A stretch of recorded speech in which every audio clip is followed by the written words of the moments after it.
secrecy is repugnant in a free and open society. And we are, as a people, inherently and historically opposed to secret societies, to secret oaths, and to secret proceedings.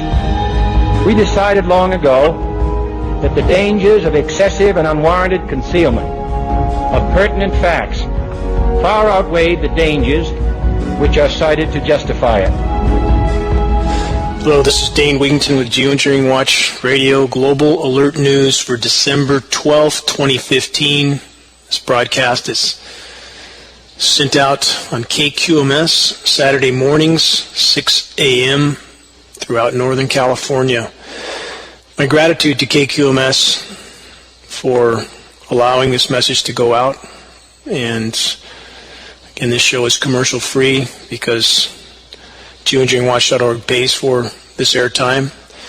Don't want it broken up with commercials that would distract from the dire data that people need to hear, need to try to understand, and need to assimilate into their reality while there's still time to do any good. If you hear any drips and drops in the background, it is raining a little bit in Northern California, but not much. I'll get to that in a few minutes. Another week in the ongoing saga on the planet asylum that we live in. Yes, we're all under siege. That's a fact. Doesn't matter whether people ignore it. Not just from the military-industrial corporate complex, but from ourselves as well. Because things couldn't get this bad if the vast majority didn't participate in the insanity. If the vast majority weren't willing participants in the insanity. Had so many people try to tell me that there is no burden of guilt or fault on populations. It's all the fault of those in power. How can that be? How did those in power get in power? Who put them in power? Who allowed them to stay in power? And this comes because a whole lot of people, if they're given enough distractions, enough personal pursuits of pleasure, don't really care who's in power or what they do with that power, so long as they can, again, go about their personal pursuit of pleasure. That's a sad state of affairs, and we're all about to reap the repercussions from that kind of mindset. And again, the epitome of out-of-control power is the fact that we have governments around the globe choosing to play God with the weather. Really, that's a core issue. As I've stated in many other shows, we'll deal with that a lot because the bottom line is if we don't take care of that, not much else is going to matter for a whole lot longer. And that's a simple fact. And truly, in regard to that issue, and it's a good example for everything I just went over, isn't it astounding that something of such magnitude can go on over the heads of populations around the globe every single day, and so few people look up, let alone question what in the world is going on above us? It's truly astounding. As I've said many times, it doesn't matter if people don't believe this, doesn't matter if they bought into the groupthink, conspiracy theory, programming, denial, doesn't matter. The reality is the same. Repercussions will be the same. I often make myself view mainstream media just to keep abreast of what the corporate criminal cabal is up to. What are they doing? And this corporate criminal cabal is partners with their own government and governments around the globe. They're all one and the same. We don't have countries with governments. We have governments with countries. Understand the difference. There's a big difference. And what are they feeding the population on mainstream media? It's important to see that. I know a lot of people who refuse to watch any TV.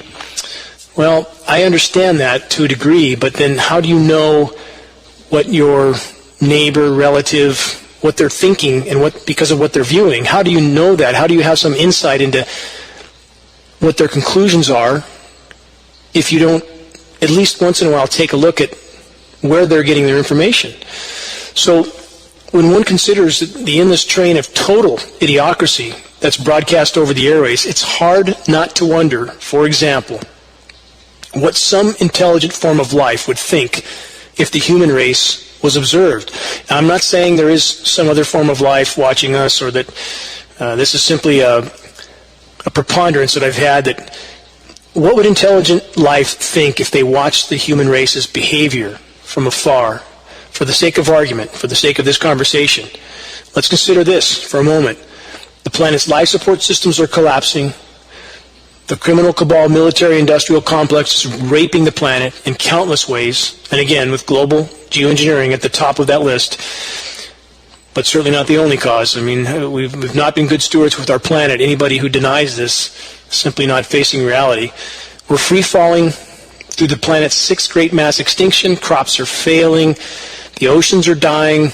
Massive methane release is occurring around the globe, and as methane deposits are thawing and escaping from their former frozen form, they're migrating to the sea surface, filling the atmosphere.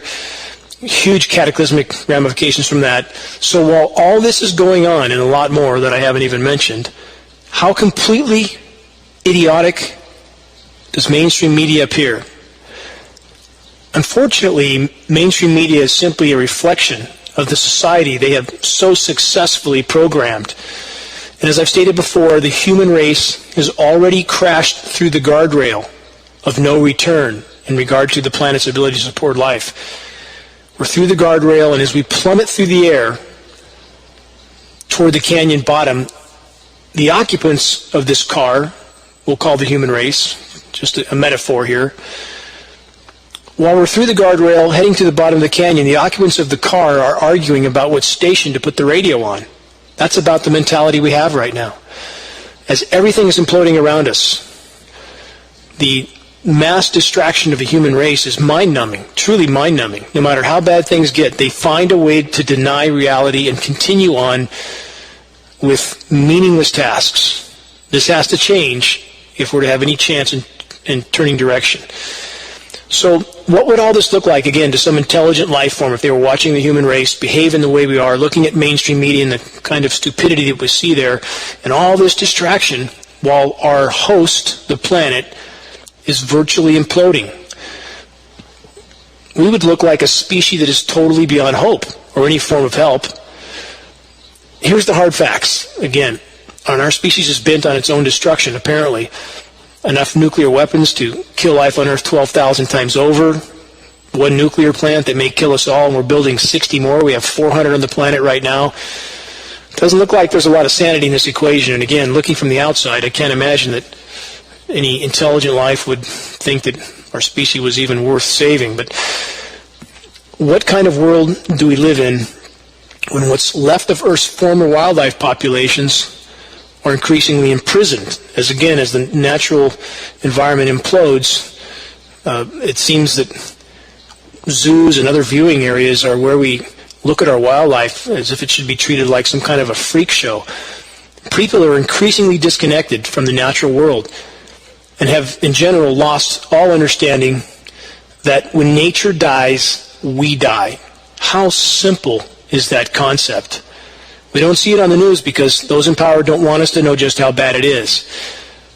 All the marine life along the North American West Coast is dead and dying. I mentioned that in previous shows. It's getting worse by the day. Fisheries are collapsing. Tens of thousands of seals have died in the last few years. On my last trip to the Northern California coast, I saw no seals. I heard no seals. I'm not saying there is none, but where I went, where there used to be lots of seals, there were none. And this is truly heartbreaking for me because I have quite a history with seals, and they're amazing creatures. I spent many years diving with seals at the Channel Islands off the California coast. I've dove hundreds of times there over many years. Been diving since I was 14. And with all the boats there are in California, almost no one goes to these islands, the Channel Islands. I would go days without seeing another boat. And the sea lion pups would circle my boat, coaxing me to jump in with them and swim with them for hours at a time. They would never leave me. And as they swirled around from all sides, and all the playful sea lion pups, not afraid, there was no reason for them to be so. And when diving below the surface, it was possible to meet the seals face to face. They would swim right up to your mask and stare right a foot in front of your face into your eyes. Where are they now? Washed up on beaches, dead, along with the whales and the birds? Why don't people care? Why don't people force their media to cover what's happening around us instead of the idiotic things our media is covering? What's killing them all? In the case of the ocean die-off, again, many things. We have to stop thinking in dichotomous terms. There's many factors affecting what's happening around us. In the case of the ocean die-off, again, Fukushima, depleted uranium that our own Navy is using for practice off the California coast, leaving our oceans radioactive for all practical purposes forever. The half-life of depleted uranium is 4.5 billion years, same age as the planet. And they're using it for practice. And I've stated in previous shows, I spoke to the Navy's PR person myself, who didn't seem to have a clue why this was a problem. And that's the kind of mentality you have in the military. And again, I know there's a lot of good men and women in the military. I just simply hope they wake up and show some responsibility. That even if you're ordered to do something, you have a responsibility to decide if that order is moral or not. And you have an oath to protect your Constitution and your countrymen from all threats, foreign and domestic. So again, the kind of behavior we have in the military is simply to trash the planet and its life support systems without any regard whatsoever. I talked to, in the last month, 2 military people who worked on ships that were part of the trash dumping overboard. Everything goes overboard into the ocean like it's a giant toilet. All of our military ships. What kind of behavior is this? Does anybody care? As long as there's a game on, I guess nobody cares. They're going to care soon when the oceans are dead. Oceans die, we die. Same statement as nature above. And again, those in denial won't want to know any of this. They'll want to avoid the actual investigation, and thus they will, for the moment, avoid reality as well. How many people do each and every one of us know that are more concerned about the opinions of their peers than they are about attempting to save a life-sustaining planet for their children? Think about that. How many people do each of us know that are more worried about standing out from the herd groupthink than they are taking a stand for the future of their children? That's a very, very sad state of affairs. Very sad. If the human race is to have any chance of survival, that must change. There's very little honor in our world. Very little. And that's in fact the only thing that we own, by the way. The only thing that any of us owns is our honor. It's the only thing that belongs to us, the only thing that cannot be taken from us no matter what. Someone can put a gun to your head. They cannot take your honor. It belongs to you and you alone. Never give it up. It's all you own. So all this is going on. Everything I described above. Everything dying. Everything collapsing. Let's have a few headlines for the week. I have to go through a few because it just shines more light on the idiocracy of the world that we live in. And of course, there's always the ongoing U.S. election dog and pony show political theater with a cast of idiots, all of whom are astoundingly ridiculous, none of whom will make a difference. They're simply props in the play. It's about time people realize that. That's all they are. To distract you, to make you feel you have some say in the matter with what's happening to you. You don't. Not unless you find out what's going on and take a stand for the common good and help shine the light on the darkness, because there's a whole lot of darkness in our world and it's getting darker fast. So here's some headlines from mainstream media. How important is this? NBA Hall of Famer dies. Who the hell cares? When all this is going on, that's what we have to look at. A couple more headlines and I'll go on through more important data. Star Trek star reveals abuse. Not that that matters to the rest of us or the world as a whole. 1.5 million bottles of iced tea recalled. What a cataclysm that must be. Finally, Star Wars gifts for gamers. The total world of mass distraction. Keep everybody busy while all hell breaks loose, and it's breaking loose now. Here's a few real headlines, and again, I could go on for hours on this, but just to shine a little light on what we're typically not told. U.S. airstrikes kill 36 civilians in Syrian village this week. Oops. How many times does that have to happen? How many times? How about the wedding party of 50 that was blown apart by a drone? What if that happened here in America? I just want to ask, what if it happened here in America? What would we do? There would be absolute outrage everywhere. But when it happens somewhere else, few people seem to care. Why is that? Are their lives any less valuable than ours? As far as the economy goes, just a couple more headlines to shine the light on the fact that when nature doesn't produce anymore, the economy's done. And that's where we're at. And they can't hide this a whole lot longer. So just a few short headlines, and we'll get to some more real news. Just to make clear that the reckoning is coming. Glencore cuts 80% of jobs here in the U.S. as coal demand tanks. Why? Because the industrial machine is skidding to a halt, except for the military-industrial part. Still can make a lot of weapons. That's what they're doing. National Oil Well, Norway, cuts 900 more jobs. Morgan Stanley to cut 1,200 jobs. Anglo-American, that's a huge mining corporation, cuts 85,000 jobs. One company, think about that. 85,000 mining jobs cut. How long do you think that can be hidden? Back to the BDI, the Baltic Dry Index, global dry shipping from anywhere to anywhere, skidding to a halt. How long can that be hidden? We're close. We're close to some big shoes dropping. If you don't think so, you will soon. What about the weather? How is the weather? Well, a lot of record temperatures. For those who aren't paying attention, astoundingly high temperatures, 30 degrees above normal over vast swaths of the United States. Now, they've engineered cool downs in the past, lots of them, especially in the last few years and especially in the eastern U.S., over and over and over and over again, like Boston, with the quote-unquote polar vortex. What's wrong now? Well, it's getting a little hard to rob Peter to pay Paul with the weather, and that's what they've been doing. When they push the jet stream south, as they have in previous years, and they steal cold air from the Arctic, and that's exactly what they're doing, and those that don't think they can manipulate the jet stream, you don't know anything about the ionosphere heaters located all over the globe, like HAARP, that can blast 3.5 billion watts of power into the ionosphere, causing an electrical chain reaction, heating the ionosphere to 15,000 degrees or more. One facility, and there's dozens of them. If you don't think they can manipulate the jet stream, you haven't done your research, period. So, when they manipulate the polar vortexes and push that cold air south, they're stealing that air from the Arctic. But now the ice is so incredibly thin, and the only ice that's there is being chemically nucleated to statistically create a quote-unquote ice pack, because the mass, or the volume, is at all-time record lows, sea temperatures all-time record highs. They can't steal air from the Arctic anymore without causing an implosion there. So, we're going to see an interesting winter. The only place they can create cool downs is when they have enough moisture to chemically ice nucleate the hell out of it. And that's exactly what they're doing. They're fire hosing moisture in from the west coast. There's no organization to these quote-unquote storms.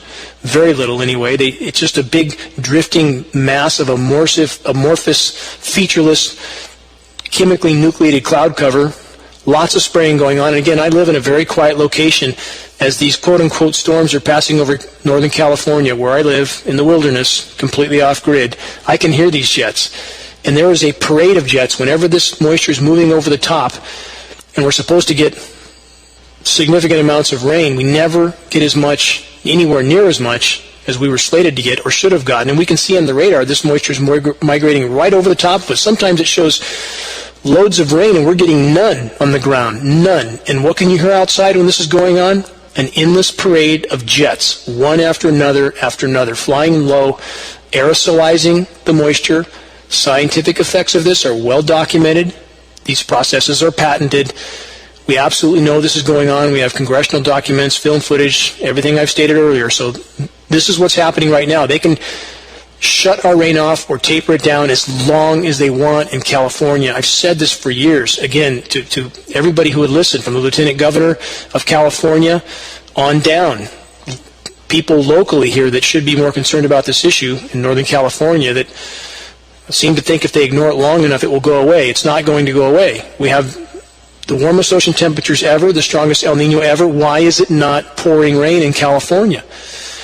Start to think about it, and I do some investigation. I can only hope. Almost no blue skies. Even when the clouds, quote, break and clear, more often than not, with few exceptions, there's a white canopy above those clouds. Why? Because they're aerosolizing everything above us. Again, the east is heating up. Can't steal the cold air from the Arctic. Those temperatures are going to stay. Warmest December on record for much of the U.S. Warmest year on record already, a given, breaking last year's warmest year on record. 2016 likely to be warmer still. This is not a linear equation. People need to understand that. Very non-linear. The public has been trained to believe you can look backward at a graph and somehow project that forward. That is not reality. Equations have become non-linear, and any past history on a graph means virtually nothing. Means nothing. So what happens is they continue to spray, as these greenhouse gases continue to build up, the heat continues to build, the pollution continues to build. Ask the Chinese in Beijing. Maybe a lot of people didn't see this headline, but their smog this week, I believe it was the 7th of December, was so horrible. They shut down businesses, schools, told people to stay inside. You couldn't see any significant distance at all in Beijing. They're literally living in a toxic soup. All of us will be there soon. And by the way, as the temperatures heat, as the methane releases, it's not just methane, it's also hydrogen sulfide, highly toxic, even in low quantities. Smells like rotten eggs. That's what a lot of the fish kills are from, in the ocean. And now we've had numerous reports of this smell drifting in because hydrogen sulfide is heavier than air, unlike methane. So when the seabed gases and this gas makes it to the surface, stays on the surface, drifts around, where it ends up we can all guess. But these are huge red flags. Very, very dangerous red flags we need to pay attention to. Is any of this being talked about in Paris, the Paris Climate Conference? No. No, they won't talk about any of this because they don't want to alarm the public. They don't want really people to know exactly how bad things are. So when people talk about in Paris, for example, that the IPCC, the largest scientific panel ever created on any subject in human history, that the IPCC modeling is wrong, that's true. Their modeling is wrong because the IPCC doesn't include a lot of things. That's true as well. But the paradox is this. Their predictions are wrong in the opposite direction of what people think. People who have tried to paint the picture that IPCC predictions are alarmist and worse than what the actual situation is. The exact opposite is true. Because the IPCC doesn't include, one, climate engineering. That's true. That's criminal, in fact, completely criminal, to omit the largest single component of all. But they also don't include things like methane. Methane release. How can you not include methane in a climate equation when you have methane now exceeding the greenhouse gas forcing effect of CO2? How can you exclude that? Because these panels are designed to, one, polarize the public, so there's a lot of infighting going on, so nobody can really figure out what's going on, just like the elections are designed to do exactly the same thing. You know, every election, it's if we can only get this person in and that person in, and none of it matters. So the IPCC is designed to have that polarizing effect on the population, but it's also designed to pacify the population, and that's what all these agencies are designed to do. I've been in high-level EPA meetings in Sacramento, California, one arranged by congressional rep, again, 5 top EPA people telling me to my face the system is rigged, period. These agencies are designed to pacify the population. When Fukushima went off, what happened to the West Coast government radiation monitoring stations? They were shut down. Why? Should we even have to ask why? We should know why. Because their job is to keep the public in the dark as long as possible. And how else do they do that? What about corporate-owned entities like Weather Channel, owned by Blackstone and Bain Capital? This is part of the power structure, right? And on the Weather Channel, who's the most consistent supporter of the Weather Channel with commercial sponsorship? The U.S. military. What a surprise. That's the biggest sponsor for the Weather Channel. And again, this isn't a surprise given the fact that the main function for the Weather Channel, their cast of paid liars, is to cover the tracks of the ongoing global climate engineering insanity. Yes, that's their job, to elaborate and explain away the completely engineered as natural. The completely engineered weather as being natural. Just the weather. So they say. They spend a considerable amount of time trying to explain why it snows at 50 degrees, a considerable amount of time explaining how there can be a warm and a cold side to winter storms, quote-unquote winter storms, why there's so much thunder snow now, why there's so many ice storms now at temperatures often even above freezing. And again, the chemically ice nucleating material, moisture, often hits the ground and sets up before before it can freeze in the air and cause nucleated snow. And those who doubt that snow can be chemically nucleated out of what should have been a rainstorm, again, I simply challenge you. Look up the Chinese story that they openly announced they were doing this. And if you don't think we can do it, you must not have much confidence in the U.S. military. And you should. The U.S. military is the most efficient, powerful, advanced military on the planet. If the Chinese can do it, we can damn sure do it. Look up Chinese scientists create engineered snowstorms. If you don't think we're doing it here, you're not paying attention. So while the Weather Channel is producing the ridiculous lies, like, for example, a lot of times Weather Channel, if they have a story they don't want to tell you, by the way, they put on reality shows all weekend long. If there's an engineered cold event and they have a lot of cold to report, which is what the geoengineers want the public to believe, that the planet is not in meltdown, then they'll air weather all weekend long. But when there's record warmth, like what's happening now all over the U.S., records shattered in perhaps 23 states this weekend, they will air reality shows, Fat Guys in the Woods, things like that. That's a real name, by the way, the name of one of their shows, Fat Guys in the Woods. So when there's a story they don't want you to know, that's what they put up. And they also put stories like this up. This happened on the 10th of December. Weather Channel put a story up that humans will be mining minerals on asteroids. Really? We're going to asteroids. We trashed this planet, and we have to go somewhere else to get our minerals now. Do we really believe that's going to happen? We've so all but destroyed our planet by the looting, pillaging, and plundering that every bit of the natural world that we could access, we've ground it up into cash. And now we're going to go after asteroids? That's a ridiculous story. There's a lot of such stories on, quote-unquote, the Weather Channel. But stand by. That's never going to happen. The asteroid adventure is never going to happen because very soon all of us are going to be completely preoccupied with our own survival. To remind everyone, species extinction rate today, 200 to 300 per day of species being lost to extinction, plant, animal, and insect. Sixth great mass extinction now. 60% of species lost in the last 40 years. Wildlife population, 60%, while human populations have doubled. Now, how long do you think that can go on? How about arable land? Here's a headline. Another headline from this week. Earth has lost a third of arable land in the past 40 years. A third, scientists say. Experts point to damage caused by erosion and pollution, and geoengineering, of course, raising major concerns about degraded soil amid surging global demand for food. This report continues. The world has lost a third of its arable land due to erosion or pollution in the past 40 years, with potentially cataclysmic consequences as global demand for food soars, scientists have warned. You think that might be a headline somewhere, wouldn't you? Besides the Star Wars action figure of the week headline, whatever that was. This report continues. New research has calculated that nearly 33% of the world's adequate or high-quality food-producing land has been lost at a rate that far outstrips the pace of natural processes to replace diminished soil.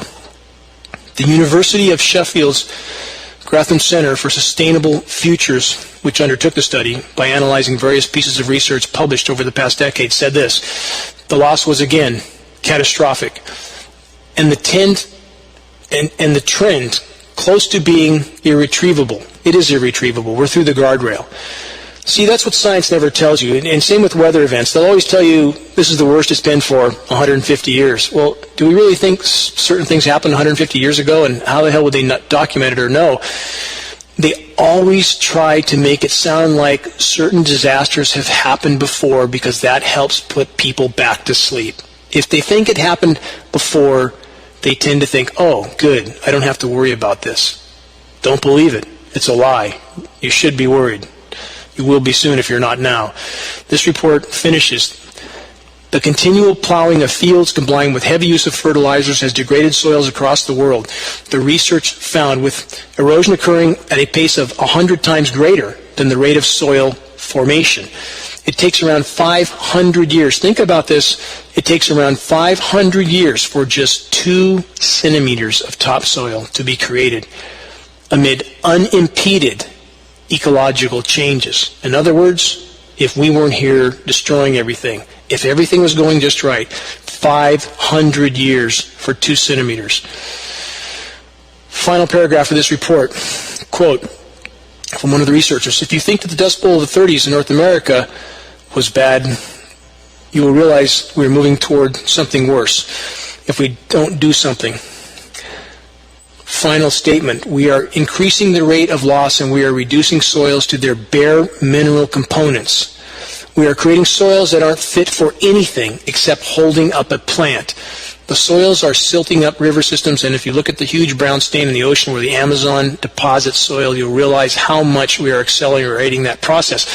Now, consider this. On top of losing the soil, we are killing the soil because we know that the bioavailable metals that are connected to geoengineering programs, named in geoengineering patents, and showing up in lab tests around the globe, 70 in Northern California alone, taken at the state-certified lab, bioavailable, highly toxic metals in our air column that we are breathing are also poisoning our soils on top of everything I just read.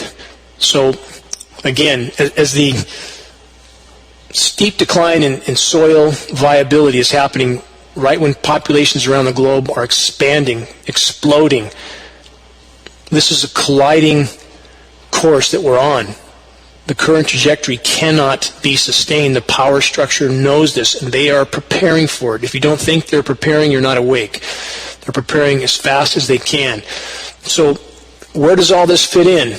Let's go back to the Middle East. Let's go back to the countries that are spiraling into total chaos right now and the sort of maneuvering that's going on. Back to the grand chessboard I've outlined in recent shows, the plan by Brzezinski to topple the Middle Eastern nations to try to take control of them, and that's been what's going on, although it's going quite roughly these days, as such insane plans do. So who's out there to try to convince us of the power structures side, the empire side of what's going on in the Middle East? How about PBS? How many people think PBS is really objective? If that's what you think, you need to wake up. Their funding has come from the same sources as mainstream media in many cases.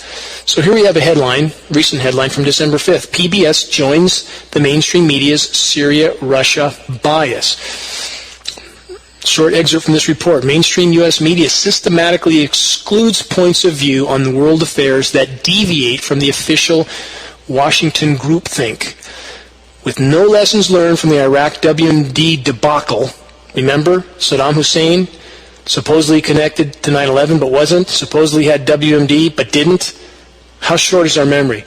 The mainstream media only lets on establishment or right-wing pundits who with conformist points of view on crises with Syria and Russia. That's who they put on to program the way you think, to tell you one side of the story. This is the finishing paragraph of this report. PBS NewsHour is considered high-quality journalism by many North Americans. Unfortunately, it is. This report was done by Rick Sterling, by the way.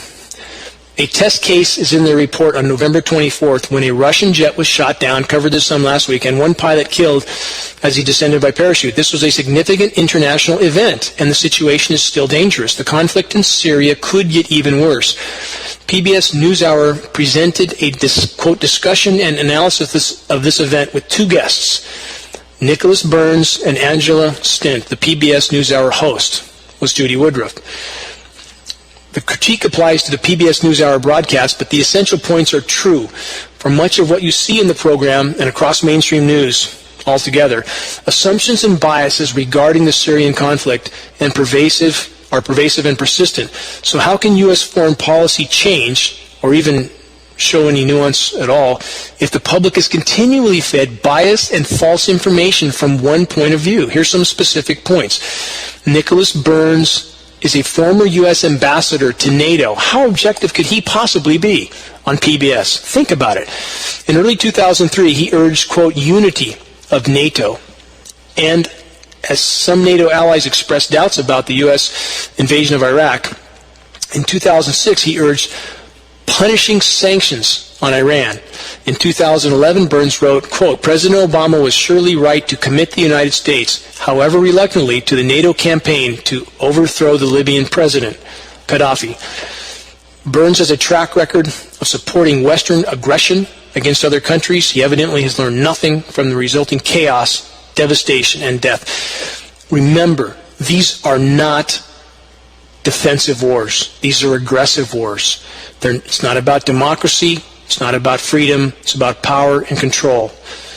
Countries around the globe are starting to descend into chaos, and much of it spiraling out of the Middle East, where that chaos has been planned and fomented. Climate engineering also connected to that, as I've stated earlier. Every single Middle Eastern country that's now in chaos was subjected to record-breaking drought prior to the destabilization. How do you think that happens? Climate engineering. We have leaders of these countries on the floor of the UN stating this on the record. It's a public record. Finishing with this report about PBS's bias.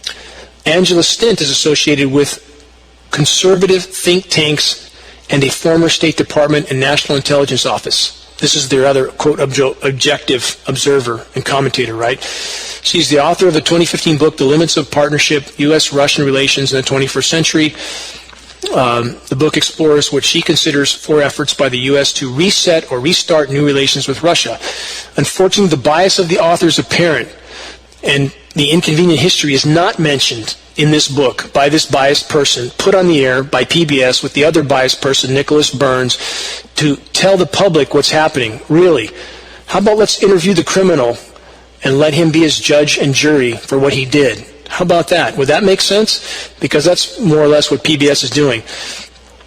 Again, the bias of these people is not mentioned, of course, in these PBS reports.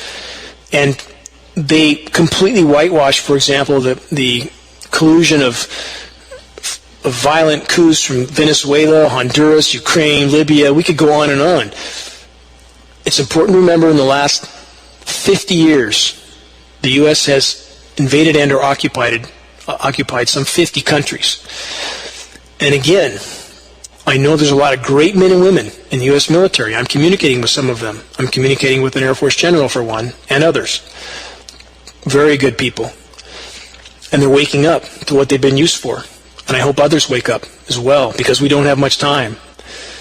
It's not okay to carry out orders that are destructive to your own constitution and your own fellow citizens. It's not okay. So finally, the PBS analysis makes false or exaggerated claims. So we have PBS telling the population that Russia violated Turkish airspace, but he offers no evidence. And now it appears that the Russian jet was shot down over Syrian airspace. Both Burns and Stint, the biased PBS commentators, claim that Russians violated Turkish airspace several times or repeatedly. Americans believe this. Tell them Saddam Hussein had weapons of mass destruction enough times, and they still believe it. Tell them Saddam Hussein was part of 9/11, and they still believe that, none of which is true. So if you trust PBS, if you think that they're different, think again. Think again. As I covered last week, the Russian jet was shot down by Turkey, it appears, because Russia bombed the ISIS tankers that were bringing oil to Turkey, who was supporting the ISIS terrorists, was certainly a nod and a wink from the West. There's no question about that. Turkey wouldn't do anything like that if they didn't have the approval of the United States, who helped to spawn, fund, and fuel the whole ISIS machine. Learn your history. Look it up. If you're following mainstream media, and that's where you feed, that's the trough from which you feed for your information, you do not have a clear picture of what's going on in the world. Absolutely do not. So while we have this demonization of Assad, current legitimate president of Syria, do we see anything about nations like Saudi Arabia. Don't see a thing, do we? Saudi Arabia, who again beheads people for no good reason and hangs them, headless bodies from cranes. Look that one up. That was recent. Saudi Arabia, who, in fact, all of the hijackers for 9/11 we're told were from Saudi Arabia. Again, whatever the official story of 9/11 is, which is clearly not what really happened, but we're told that the hijackers were all from Saudi Arabia. So why did Saudi Arabians get a free flight back to Saudi Arabia after 9/11? 93 Saudis got a free flight back when no one else was allowed to fly, with no interrogations at all. Load them up, ship them back. The U.S. administrations have been in bed with Saudi Arabia for a very long time, and Saudi Arabia right now, their cheap oil, is to break the back of other nations, specifically Russia. So the collusion between the U.S. government and Saudi Arabia is absolutely undeniable. ISIS and Saudi Arabia are two peas in a pod. The similarities are astounding. So what about Obama? Where does he fit in with the Saudi king and the Saudi regime, if you will? Very brutal dictatorial regime. But we don't hear about it, again, because our media is told not to tell you about it. They're told not to put pictures up of headless bodies hanging in Saudi Arabia. They're told not to tell you about women that are stoned because they were raped. Why would you stone someone because they got raped? I mean, this is the kind of regime that's supported and has been supported by presidents going all down the line. Not just Obama, also Bush, Senior Bush, Clinton, all the rest. There's no difference. Wake up, there's no difference. The planet's spiraling into total disintegration, meltdown, environmental collapse, while people are asleep at the wheel. So back to the Obama gifts from the Saudi king, including Michelle Obama. They have been given, the Obamas, millions of dollars of gifts that they kept. Not supposed to keep gifts or accept gifts of this nature because, why? It looks like a bribe. What excuse was given for the Obamas keeping these gifts?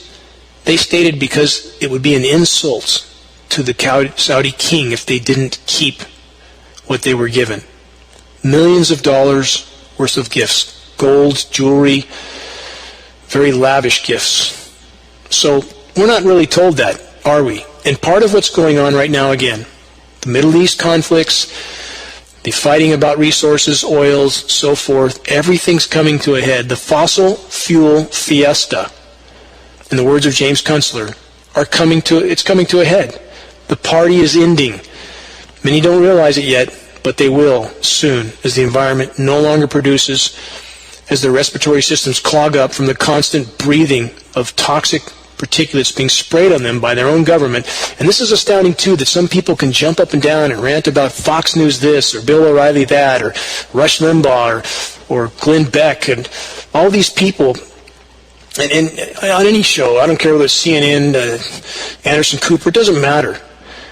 People that are biased in each of these camps somehow think that their media source is telling them the truth. Get real. Wake up. You're being sprayed by your own government. Do you think your media is going to tell you? Your own government is looting, pillaging, and plundering around the globe, and all governments are. I'm not picking on ours. All governments are corrupt, period. They all are. But who's the most corrupt? Those with the most money. And how do we get the most money? The dollar is the global reserve currency. That's what has allowed things to get this bad and go so far. Because those in power here in the U.S.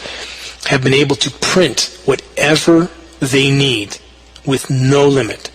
And when people think their tax dollars are being used, for example, to spray us in the skies, taxing is just a way of keeping the population mired in struggle.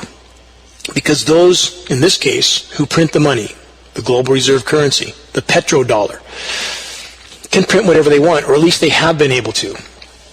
We know that Saddam was originally taken down because he was going to start trading oil in currency other than dollars. So was Gaddafi. A lot more to these pictures than we're told, isn't there? And the amount of false flags around these events, for example, even Saddam's invasion into Kuwait, much more to that story, much more. Before he invaded Kuwait, he talked to the U.S. ambassador to Iraq and asked if the U.S. had any issue, because there was conflict between Iraq and Kuwait, if there was any issue with him invading Kuwait, and he got the nod and the wink from the U.S. ambassador that the U.S. was not concerned, was not their affair. They wanted him to go in. They wanted that to happen. They wanted to take him out. They did not want him trading oil and anything other than dollars. Much more to that story.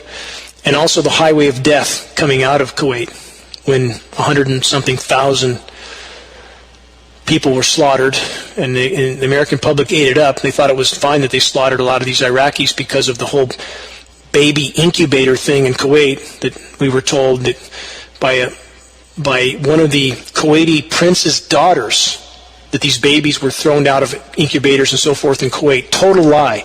Proven on the record lie. With this prince's daughter simply acting. This didn't happen. The event didn't happen, but it worked because it caused the American population to look the other way when 100,000 people were slaughtered. They were just retreating home at that point, and not think that that was a problem. So, again, when the American population is so in the dark, they don't know what happened with global conflicts. They don't know what happened, for example, let's go back a little further in history, World War II. They don't know that Granddad Bush, Prescott Bush, look him up, was part of the bank that funded the Third Reich. Yes, Granddad Bush helped to fund Hitler, the Third Reich. In fact, there were congressional hearings on this. If you don't believe it, look it up. Look it up. And the Bushes completely in bed with the Saudis. Look that one up. Lots of documentation on that. And obviously, as I just named, so is Obama. Doesn't matter what side of the fence. People need to get a clue. The whole system is two sides of the same coin. It doesn't matter which quote-unquote political party we're talking about. And those in power completely ignore international law, creating false flag after false flag after false flag, from even Pearl Harbor, that, as I've gone over in previous shows, Japanese supply lines cut off. Everything was done to cause that event to happen. It doesn't take away the fact that it was Japanese aggression, but they were more or less forced to do it. Our government knew it was coming. They made sure it happened because they needed to galvanize the American population to pull them into World War II. Absolute fact. And now we see the same thing with Syrian sovereignty going on right now. We see the same sort of pushing and prodding and provoking. I've skipped a lot of events in between.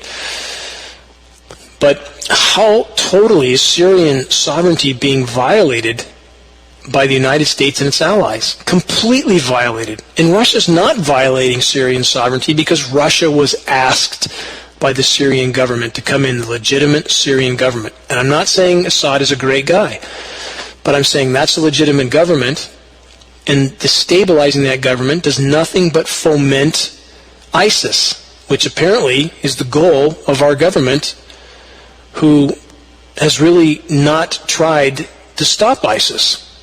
In fact, we have, as I mentioned in earlier shows, John McCain standing with their leaders, defending them on Fox News. You can find that online as well. So we have, again, a power structure that's becoming ever more desperate because the petrodollar, the global reserve currency, is being broken down and taken away from them, because resources are breaking down around the globe, because marine ecosystems are collapsing, crops are failing, the climate is disintegrating as weather warfare continues, and it's not just weather warfare disintegrating the climate, by the way. A lot of people want to believe that. That's unfortunate. In fact, a lot of people, that I've said even in the last show, actually repeating what the geoengineers in the power structure would want them to repeat, trying to pretend there's nothing wrong with the climate and that's all some sort of made-up scenario. Well, if you don't see anything wrong with the climate at this point, you're not looking very hard. And to think that there's any difference between a particulate sprayed out of the back of an aircraft or one that comes out of a smokestack, there's no difference. The atmosphere doesn't know the difference. It doesn't care. There's still an effect. Cutting down the forest, an effect. Poisoning the oceans, an effect. Using depleted uranium ammunition to kill the oceans for practice, that has an effect. So we got to dump the dichotomous thinking. the this or that thinking. It doesn't apply here. You have to look at the whole picture, dump the group think, and think for yourself, period. It's up to all of us to think for ourselves. So, as we have some examples of people who tried to think for themselves, in fact, as I mentioned earlier, Pat Tillman, who seems from all accounts and all history to have been an extremely honorable individual who joined the military after 9/11 and then was shocked into an awakening as what it was all really about. And what did our military do to Tillman? If you really look at the data, you can only conclude that because he was going to make a lot of waves, because of what he saw, because he had a public voice, he was already meeting with university people, he wanted to disclose the sort of tyranny he saw going on in the Middle East, he was killed. Quite simply, he was killed. How about another example? How about the bin Laden takedown, if you will, what we were told? Take a look at that history, at the whole Navy SEAL team that apparently, by the accounts that are now quite documented, that when they really discovered that that's what the story, that they had gone and gotten bin Laden, which apparently was not at all how it happened, the whole team conveniently put in one helicopter that was shot out of the sky. Is that just a coincidence? And then their team leader taken out later as well. Another coincidence? Probably a lot of honorable men on that team that were going to speak out, like Pat Tillman. If you don't believe what I'm saying, look into it. Look into the Navy SEAL team on the bin Laden mission and read in depth about exactly what happened to them. Read about Pat Tillman. Read about exactly how circumstances developed that caused him to be shot 3 times in the head at close range with a U.S. M16 rifle. Read about it.